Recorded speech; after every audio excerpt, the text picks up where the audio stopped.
Rumores poéticos, donde la poesía hace magia con las palabras. Un podcast de Rocío Martín y Esther Sánchez.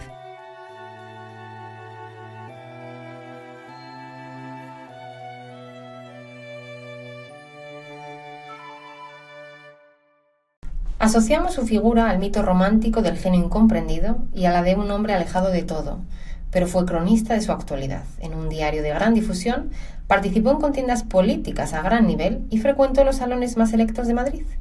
Le recordamos como poeta y creador de leyendas, pero fue también periodista, censor de novelas, traductor y protagonista de uno de los billetes de las antiguas 100 pesetas, porque guapo era un rato. Pero era mucho más, según Juan Ramón Jiménez, el precursor de la poesía española contemporánea, nada más y nada menos. Hoy, en Rumores Poéticos, hablamos de Gustavo Adolfo Bécquer. ¿Qué es poesía? Dices mientras clavas en mi pupila tu pupila azul. ¿Qué es poesía? Y tú me lo preguntas. Poesía eres tú. En la Sevilla de 1836, Joaquina Bastida y José Domínguez tuvieron al quinto de sus 8 hijos, Gustavo Adolfo Domínguez Bastida, que no Bécquer, porque ese apellido lo tomó del nombre artístico de su padre, que lo había tomado a su vez de uno de sus antepasados, un noble de Flandes que viajó a Sevilla en el siglo XVI. Pero cuando Bécquer llegó al mundo, la noble familia había perdido cierto estatus y tenía que ganarse la vida. Por cierto, Bécquer viene de panadero, bakker en neerlandés. ¿Y cómo se ganaba la vida su familia? Su padre era pintor y parece ser que pintaba muy bien, pero murió cuando él tenía 5 añitos y comenzaron las penurias del joven poeta, porque mucho dinero no había, ni entonces ni durante unos cuantos años, porque ingresó en un colegio elitista donde acogían a los niños huérfanos, pero cerró y encima se murió su madre poco después. Mi vida es un erial, flor que toco se deshoja, que en mi camino fatal alguien va sembrando el mal para que yo lo recoja. Así que tuvieron que ir todos a casa de su tía. Afortunadamente, allí descubrieron una biblioteca que comenzó a dar forma a los versos del pequeño Bécquer. Sin embargo, de estos primeros poemas poco sabemos, porque el romántico los echó al fuego. Se cuenta también que se juntaba con sus amigos por las noches a leerse esos versos que habían compuesto y los que les gustaban los guardaban en una arqueta de madera. Nosotras meteríamos en esa arqueta, sobre todo, esas rimas que contienen grandes verdades románticas, como la número 20. Sabe, si alguna vez tus labios rojos quema invisible atmósfera abrasada, que el alma que hablar puede con los ojos, también puede besar con la mirada. El joven Bécquer aprendió pintura y unas cuantas óperas, que era uno de sus hobbies, y con 18 años cogió los bártulos y se fue a Madrid, como buen poeta en ciernes, y llegó, como la mayoría de los poetas, con una maleta llena de versos y los bolsillos casi vacíos, pero dispuesto a despertar su genio.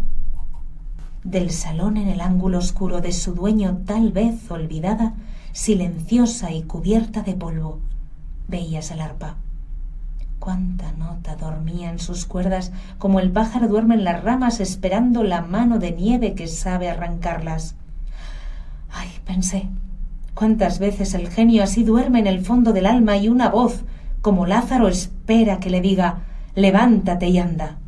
Sin embargo, parece ser que la capital no le gustó.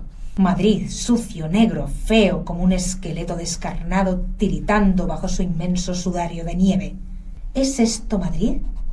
¿Es este el paraíso que yo soñé en mi aldea? Dios mío, qué desencanto tan horrible. Bécquer quería triunfar, pero le tocó esperar y tuvo que tirar mientras tanto de la caridad de sus amigos. A esto hay que sumar uno de sus hobbies, sus visitas a los prostíbulos, donde contrajo sífilis, pero finalmente llegó el amor. Los invisibles átomos del aire en derredor palpitan y se inflaman, el cielo se deshace en rayos de oro, la tierra se estremece alborozada, oigo flotando en olas de armonía rumor de besos y batir de alas, mis párpados se cierran. ¿Qué sucede? Es el amor. ¿Qué pasa? La afortunada fue Julia Espín, una jovencita que soñaba con ser soprano y venga a componer rimas. Parece ser que no pasó del amor platónico aún así, porque la futura cantante se casó con otro. Como Bécquer era un hombre de contactos, consiguió un puesto de redactor en El Contemporáneo, que era una plataforma del Partido Moderado que por aquel entonces estaba en la oposición. ¿Qué escribió? No lo sabemos con exactitud, porque antes no se firmaban los artículos, todo era de todos. Lo que sí sabemos es que esta rima es suya. Tu pupila es azul, y cuando ríes, su claridad suave me recuerda al trémulo fulgor de la mañana que en el mar se refleja. Tu pupila es azul y cuando lloras, las transparentes lágrimas en ella se me figuran gotas de rocío sobre una violeta. Tu pupila es azul, y si en su fondo como un punto de luz radia una idea, me parece en el cielo de la tarde una perdida estrella. Esta fue la primera rima que publicó en El Nene en 1859 y el título que le puso fue Imitación de Byron, porque estaba inspirada en Vi el llorar de Lord Byron. Ni los hermanos Grimm describen tan bien, pero estos versos, que conoce cualquier amante de la poesía, no le dieron ni una sola peseta, ni siquiera un poquito de gloria en vida, pero de un modo u otro debió creer en sí mismo porque continuó escribiendo. Cuando miro el azul horizonte perderse a lo lejos al través de una gasa de polvo dorado inquieto, me parece posible arrancarle del mísero suelo y flotar con la niebla dorada en átomos leves, cual ella deshecho. Cuando miro de noche en el fondo oscuro del cielo las estrellas temblar, como ardientes pupilas de fuego, me parece posible a do brillan subir en un vuelo y anegarme en su luz y con ellas en lumbre encendido fundirme en un beso. En el mar de la duda en que bogo ni aún sé lo que creo. Sin embargo, estas ansias me dicen que yo llevo algo divino aquí dentro. Y es que lo de escribir no se le daba nada mal, pero no solo escribía rimas y leyendas, sino que era bastante satírico, y esa faceta la vemos perfectamente reflejada en un periódico de 4 páginas, del que solo se publicó el primer número. Pero eso bastó para ser un tesoro de la historia política y periodística de España. Tesoro que pueden consultar en la hemeroteca digital de la Biblioteca Nacional de España. Ese libelo fue una campaña de desprestigio de los rivales políticos del primer ministro y Bécquer fue su cerebro. Les cuento. El periódico lo tituló Doña Manuela y todo el mundo dio por hecho que aludía a Manuela Vargas, que era la esposa de O'Donnell, nada más y nada menos que el líder de la Unión Liberal, el primer ministro, vaya. La ilustración de portada lo resume muy bien. Una gran mujer, con las manos en jarras en el centro, y alrededor varios hombres escuchándola como corderitos. La acusación era que el presidente, por amor, estaba dominado por su mujer, que era la que realmente gobernaba, y eso en pleno siglo XIX dejaba un poquito mal al político. Ser presentados a doña Manuela en la situación que atravesamos equivale a clavar la rueda de la fortuna, heredar a un tío en California, a sacar el premio gordo de la lotería. Las cosas del honor en aquel entonces se arreglaban con duelos o a garrotazos, y Aureliano, el hijo de doña Manuela e hijastro de O'Donnell, quería dar con él cabecilla y buscó a Bécquer. Cuando le encontró, le dijo que o se retractaba o sacaban las pistolas, así que el poeta optó por lo primero. Y fue el fin del periódico satírico, claro. La prensa tuvo que desmentir la relación entre ambos, periódico y periodista. Ese no fue el único escándalo que protagonizó. ¿Se acuerdan de los Borbones en pelota? Se trata de unas láminas satíricas que representan la inclaniana corte de los milagros, la de Isabel II, antes de la Revolución del 68, pero en versión porno y porno del duro. Pueden ver unas cuantas ilustraciones bastante picantonas en la Biblioteca Nacional de España también. Pues bien, esa serie de acuarelas están firmadas por Sem o Semen, o sea, Gustavo Adolfo Bécquer y Valeriano Bécquer. Pero, ¿es eso cierto? ¿Fueron los hermanos Bécquer los que retrataron y satirizaron de tal manera a Isabel y a su corte? Bueno, hay dudas. Esta asociación, de hecho, se hizo por una necrológica que se publicó tras la muerte de los hermanos. Así que pudo ser que sí, o igual es que directamente le cargaron el muerto a unos muertos. Si de nuestros agravios en un libro se escribiese la historia y se borrasen nuestras almas cuanto se borrasen sus hojas. Te quiero tanto aún.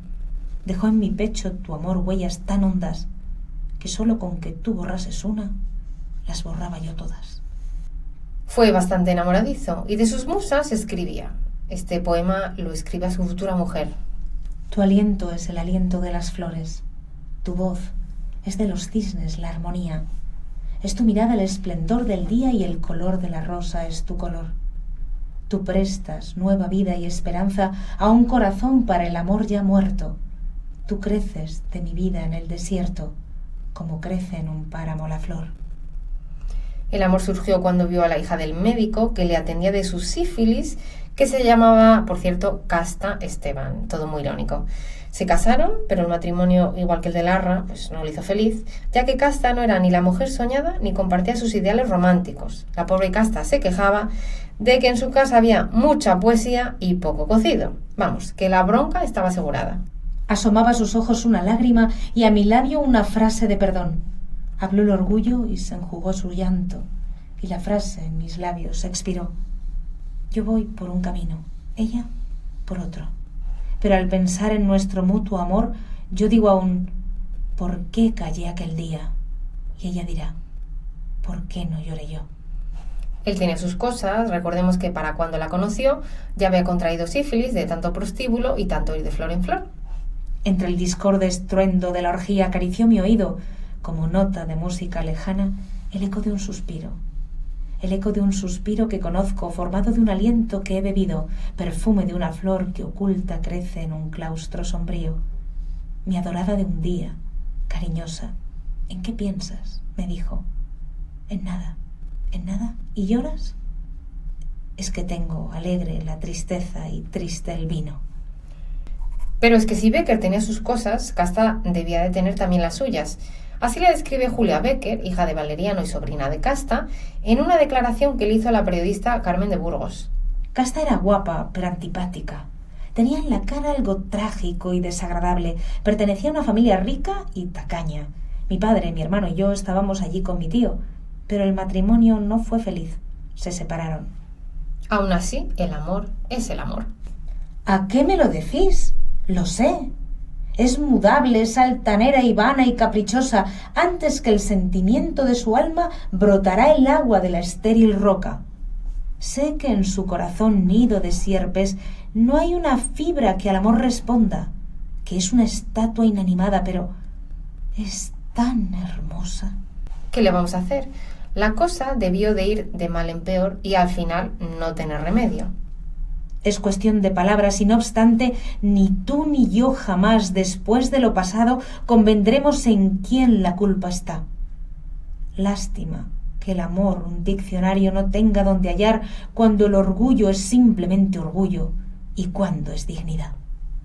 Varios poemas y 3 hijos le hizo a Casta. Sin embargo, el tercero se piensa que no era de Becker, sino de otro, así que acabaron divorciándose. Los suspiros son aire y van al aire. Las lágrimas son agua y van al mar. Dime, mujer, cuando el amor se olvida, ¿sabes tú a dónde va? Por cierto que Casta se volvió a casar con un recaudador de impuestos al que parece ser que asesinara un poco después. El feeling que no tuvo con su mujer sí que lo tuvo con su hermano Valeriano, que eran como un yin y un yang, siempre juntos, incluso hasta después de la muerte. Uña y carne, vaya. 2 rojas lenguas de fuego que a un mismo tronco enlazadas se aproximan y al besarse forman una sola llama. 2 notas que del laúd a un tiempo la mano arranca y que en el espacio se encuentran y armoniosas se abrazan. 2 olas que vienen juntas a morir sobre una playa y que al romperse coronan con un penacho de plata. 2 jirones de vapor que del lago se levantan y al juntarse allá en el cielo forman una nube blanca. 2 ideas que al par brotan, 2 besos que a un tiempo estallan, 2 ecos que se confunden. Eso son nuestras 2 almas.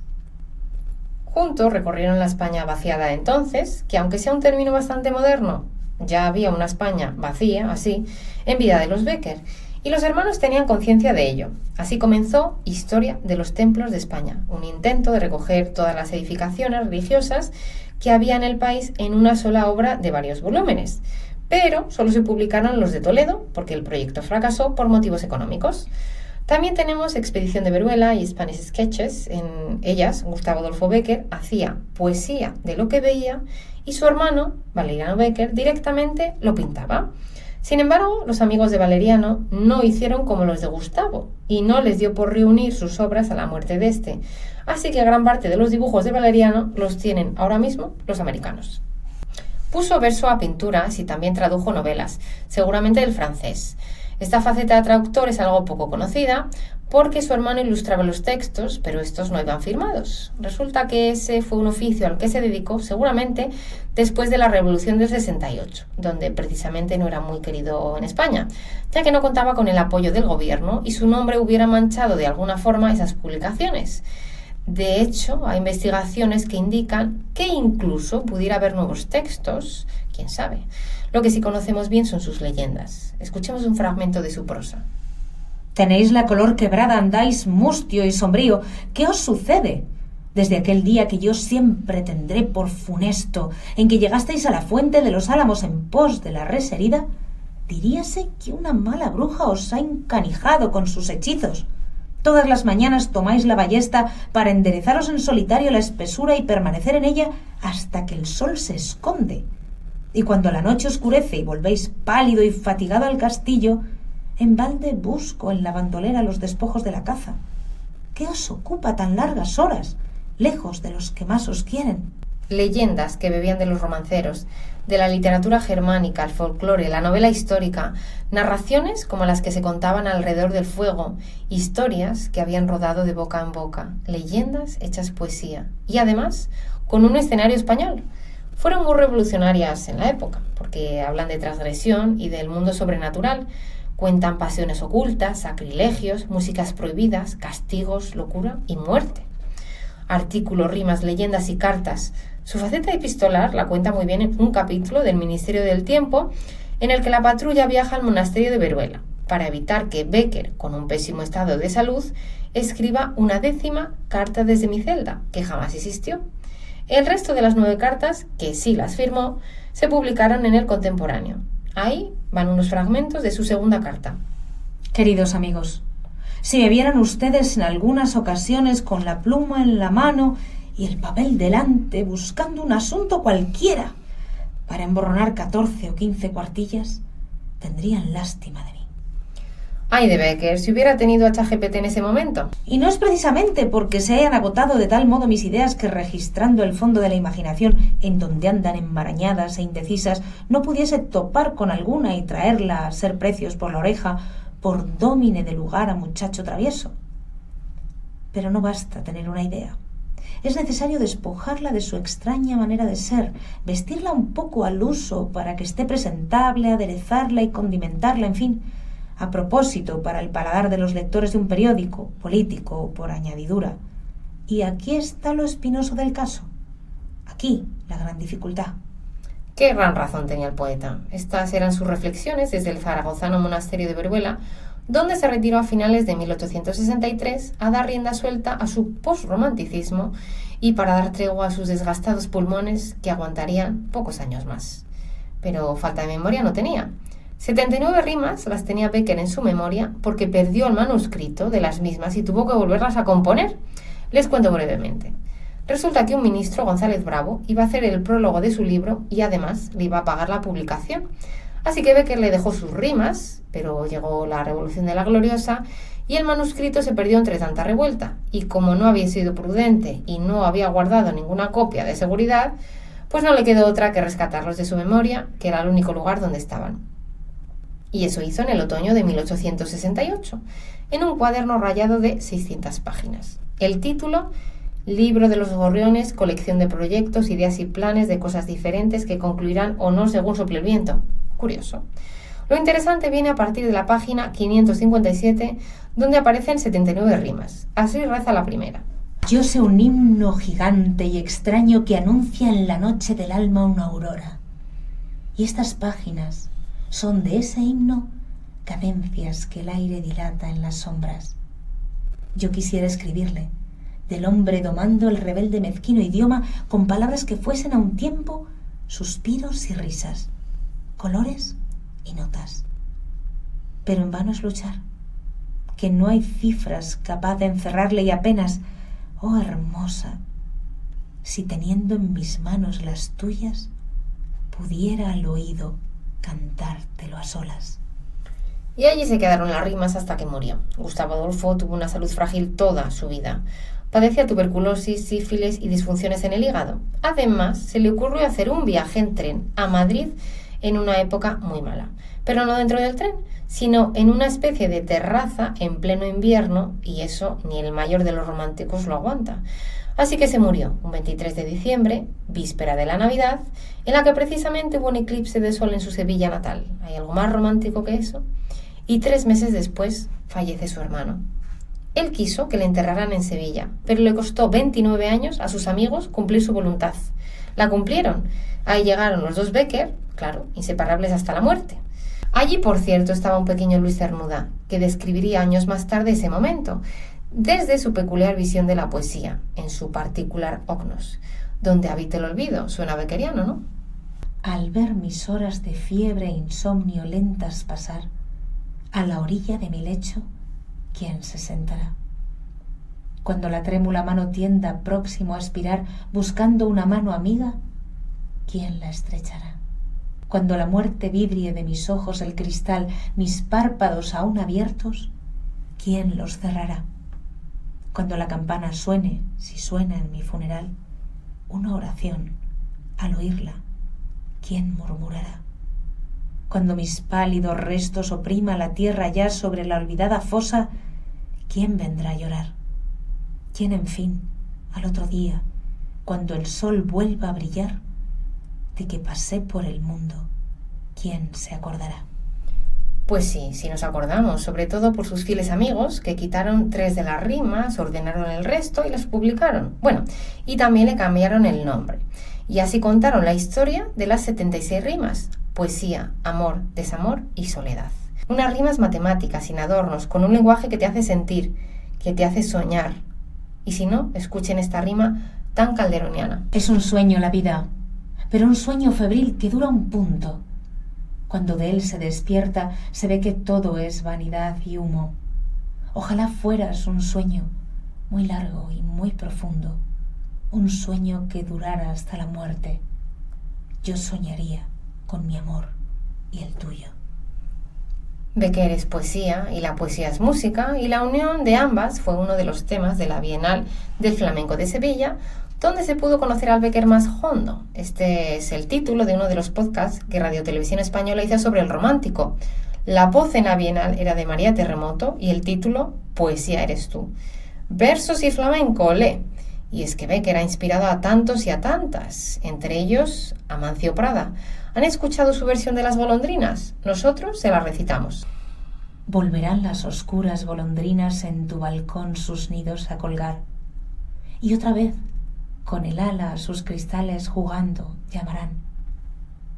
Pero aquellas que el vuelo refrenaban tu hermosura y mi dicha a contemplar, aquellas que aprendieron nuestros nombres, esas no volverán. Volverán las tupidas madreselvas en tu jardín, las tapias a escalar, y otra vez a la tarde aún más hermosas sus flores se abrirán. Pero aquellas, cuajadas de rocío cuyas gotas mirábamos temblar y caer como lágrimas del día, esas no volverán. Volverán del amor en tus oídos las palabras ardientes a sonar. Tu corazón, de su profundo sueño, tal vez despertará. Pero mudo y absorto y de rodillas, como se adora a Dios ante su altar, como yo te he querido, desengáñate, así no te querrán. El romanticismo solo significa la libertad en la literatura, decía Víctor Hugo en el prólogo de su drama Hernani. Y eso es lo esencial del romántico, la libertad. Bécquer fue un romántico y encarnó el misterio como nadie, satírico, cronista, periodista, poeta, narrador de leyendas, que transformó con sus versos y con su prosa una sociedad menos razonablemente ilustrada a una más liberalmente soñada, que vivió pupilas azules, que habló con la poesía, que descubrió arpas y que voló con golondrinas. Si al mecer las azules campanillas de tu balcón crees que suspirando pasa el viento murmurador, sabe que oculto entre las verdes hojas suspiro yo. Si al resonar confuso a tus espaldas vago rumor crees que por tu nombre te ha llamado lejana voz, sabe que entre las sombras que te cercan te llamo yo. Si se turba medroso en la alta noche tu corazón, al sentir en tus labios un aliento abrasador, sabe que aunque invisible, al lado tuyo, respiro yo. Becker, maltratado por un destino que lo hizo eterno, un solitario entre dos mundos, entre el yo poético y el tú, al que dirige esa poesía que se sitúa entre la realidad y el deseo. Gracias a sus versos seguimos suspirando y llorando por amor, porque siempre habrá poesía. No digáis que agotado su tesoro de asuntos falta, enmudeció la lira. Podrá no haber poetas, pero siempre habrá poesía. Mientras las ondas de la luz al beso palpiten encendidas, mientras el sol las desgarradas nubes de fuego y oro vista, mientras el aire en su regazo lleve perfumes y armonías, mientras haya en el mundo primavera, habrá poesía. Mientras la ciencia descubrir no alcance las fuentes de la vida y en el mar o en el cielo haya un abismo que al cálculo resista, mientras la humanidad siempre avanzando no sepa dó camina, mientras haya un misterio para el hombre, habrá poesía. Mientras sintamos que se alegra el alma sin que los labios rían, mientras se llore sin que el llanto acuda a nublar la pupila, mientras el corazón y la cabeza batallando prosigan, mientras haya esperanzas y recuerdos, habrá poesía. Mientras haya unos ojos que reflejen los ojos que los miran, mientras responda el labio suspirando al labio que suspira, mientras sentirse puedan en un beso dos almas confundidas, mientras exista una mujer hermosa, habrá poesía. Gracias por escucharnos y hasta el próximo capítulo. Rumores poéticos, donde la poesía hace magia con las palabras. Un podcast de Rocío Martín y Esther Sánchez. Diseño gráfico, Alexia Rodríguez. Música original de Claudia Martínez Lozano.